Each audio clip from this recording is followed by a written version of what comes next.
కేరళలో మళ్లీ Nipah virus కలకలం రేపుతోంది. మలప్పురం జిల్లాలో 42 ఏళ్ల మహిళకు నిఫా వైరస్ సోకినట్లు నిర్ధారణ అయ్యింది.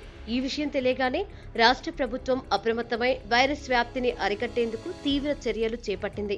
ఏప్రిల్ 25న జ్వరంతో ఆసుపత్రిలో చేరగా ప్రస్తుతం ఆమె పరిస్థితి విషమంగా ఉంది.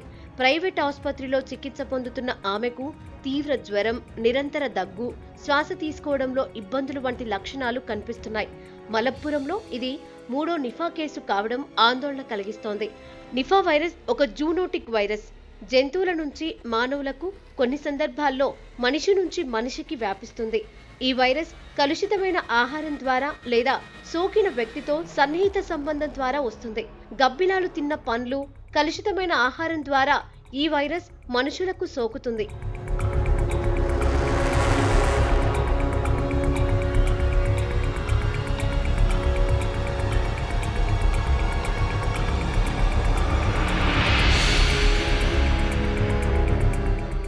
నిఫా వైరస్ సోకిన వారిలో జ్వరం, తలనొప్పి, కండరాల నొప్పి, అలసట, మైకం వంటి ప్రారంభ లక్షణాలు కనిపిస్తాయి.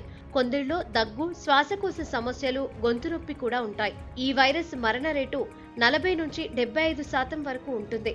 అందుకే ఇది అత్యంత ప్రమాదకరం. కేరళలో ఈ కేసు నిర్ధారణ అయిన వెంటనే రోగి ఇంటి చుట్టూ 3 కిలోమీటర్ల పరిధిని కంటైన్మెంట్ జోన్గా ప్రకటించారు. రోగితో సంబంధం ఉన్న 49 మందిని వైద్య పరిశీలనలో ఉంచారు. వీరిలో 5గురు తేలికపాటి లక్షణాలతో మంజేరి మెడికల్ కాలేజీలో ఐసోలేషన్లో ఉన్నారు. రోగి సందర్శించిన ప్రదేశాల నుంచి సీసీటీవీ ఫుటేజ్లను సేకరిస్తూ సంపర్కంలో ఉన్నవారిని గుర్తిస్తున్నారు. 25 ప్రత్యేక ఆరోగ్య బృందాలు జ్వర సర్వేలు నిర్వహిస్తున్నాయి.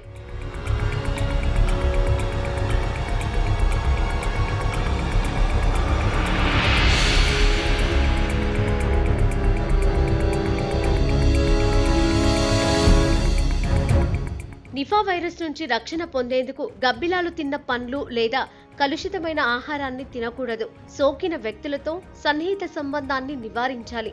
ఆరోగ్య కార్యకర్తలు రోగులకు చికిత్స చేసేటప్పుడు రక్షణ పరికరాలు ధరించాలి. ప్రస్తుతం నిఫా వైరస్ కు టీకా లేదా నిర్దిష్ట చికిత్స లేనందున లక్షణాల ఆధారంగా చికిత్స అందిస్తారు. కేరళలో నిఫా వైరస్ మళ్లీ తలెత్తడం ఆందోళన కలిగిస్తోంది. ప్రజలు అప్రమత్తంగా ఉంటూ ఆరోగ్య శాఖ సూచనలు పాటించాలి. జ్వరం, శ్వాస సమస్యలు వంటి లక్షణాలు కనిపిస్తే వెంటనే వైద్యులను సంప్రదిస్తే మంచిది.